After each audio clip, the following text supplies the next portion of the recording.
Welcome everyone to Barbershop, the only place where world news gets the full treatment it deserves. A fresh cut, a quick shave, and maybe a side of snarl. Hey everyone, welcome back to Barbershop.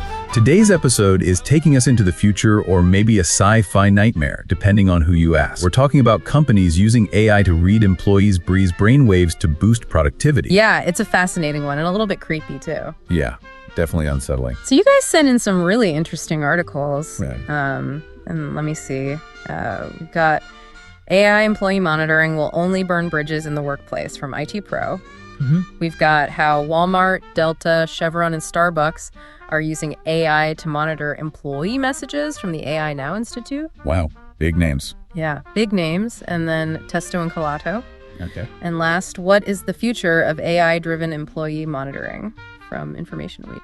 So really covering all the bases here. Yeah, and I think what's fascinating about this is it really does kind of feel like a crossroads in terms of what is the future of work gonna look like? Right, and are we gonna be completely monitored all the time? Yeah. Or is it gonna be something else? Yeah, and I think the thing that's interesting is that the technology is already here. Like, this isn't some far off thing. Happening now. It's happening right now. And actually, these articles talk about some pretty big companies that are already using this technology. It's amazing how many there are, really. Yeah, like Walmart, Delta, Chevron, Starbucks. You don't even think about it. Yeah. Like, these are places we interact with. All the time. Constantly. Yeah, and even more like Uber, T-Mobile, AstraZeneca, BT. Oh, wow. I mean, the list goes on and on. It really does. So clearly, this is something that is being implemented. Mm-hmm. And I think what's interesting is trying to understand, how does it actually work? Right. Is it just like a digital spy looking over your shoulder? Well, I mean, in a way, it is kind of like that. Oh, wow. I mean, you've got these algorithms. Yeah. They're scanning all your digital footprint, basically. Oh, wow. Emails, messages, if you're working on certain platforms, even like keystrokes. Oh, geez. Like all that can be tracked. And they're using that to make decisions about Exactly. So they're looking for patterns. Yeah. Trying to see okay, is this person productive? Are they potentially a risk to the company? All that kind of stuff. Yeah. And one of the articles from IT Pro mentions a company called Aware. Oh, okay. And this company claims to have access to 6.5 billion Oh, wow. employee messages representing 20 billion interactions. That's just an insane number. I know. I can't even fathom that. Yeah. More messages than I think most people send in a lifetime. Yeah, probably several lifetimes. Yeah. And I mean, that's just one company. Exactly. And so this is what the AI Now Institute is really kind of worried about is when you have this much data being collected, can you really anonymize it? Yeah. That's what Amakov was talking about in one of the articles. Right. If they can track 20 billion interactions, Right. what else can they track? Right. It's kind of scary. And Testo and Calato actually says that Uber is using AI to fire people. I mean, that's the kind of thing where you're is this really the future we want? Yeah, instead of having a manager, Yeah. it's like an algorithm. Exactly. And they're looking at things like facial recognition when they log in. Oh, wow. And then their performance ratings Oh, geez. and making these life-altering decisions. Yeah, so it's It's a bit Black Mirror-ish. it really is. You know what I mean? Yeah, and I think what's interesting, though, is that, Yeah. the Information Week article talks about this from the employer perspective. And, I think a lot of these companies are really concerned about productivity. Wait.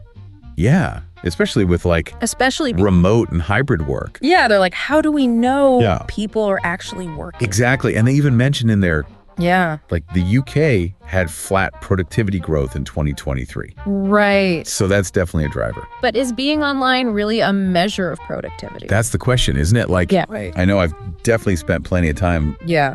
online, but not actually. Right, just browsing the web. Exactly. Yeah. Or, on social media or whatever. But technically online. Right. And the Information Week piece actually Yeah. quotes Stephanie Bell from the Partnership on AI. Okay. And she makes this point that we have to rethink, like, what does productivity actually mean in this digital age? Yeah, because just because somebody's responding to emails at 2:00 in the morning Exactly. doesn't mean they're getting more work done. It just means they're working more hours, Right. which could lead to burnout and all sorts of problems. Right. So it's not really a good measure. So how can AI actually help with this? Like, can it be used to actually boost productivity without just making it a digital panopticon? Well, the IT Pro article talks about some research from Slack that suggests AI could save each employee a month of work per year.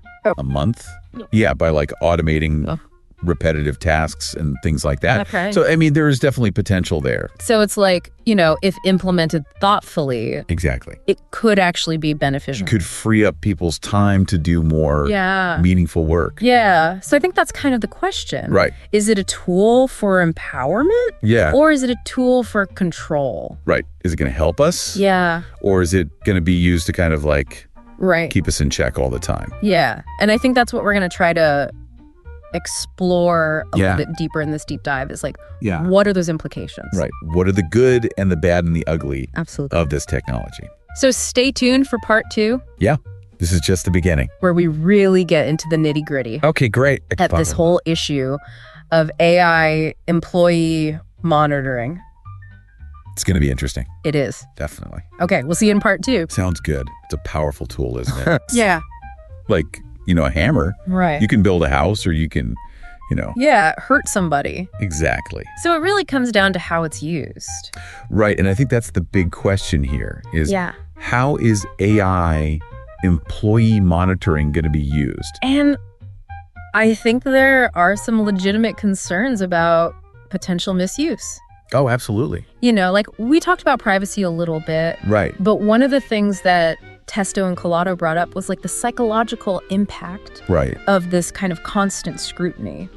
Yeah, like imagine knowing that every keystroke you make, every email you send, every message you type is being tracked and analyzed. Oh, it's like having a camera crew follow you around. It is kind of like that, right? Like you're always aware that you're being watched and judged. And that can definitely affect your behavior. Oh, absolutely. I mean, I know it would affect mine. Yeah, and there's actually a study that was mentioned in that article from the American Psychological Association, and they found that 45% of monitored employees reported negative mental health impacts.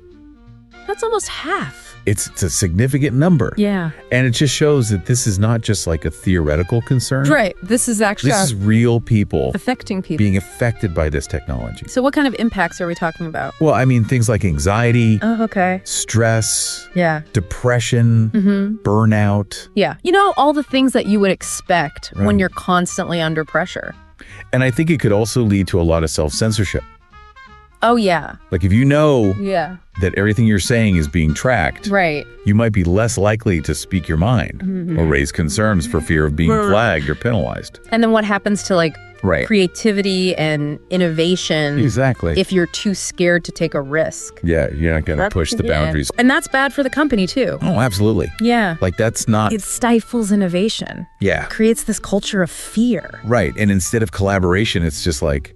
Yeah, everybody's just trying to stay under the radar. Right. Like just do the bare minimum. Exactly. Not get in trouble.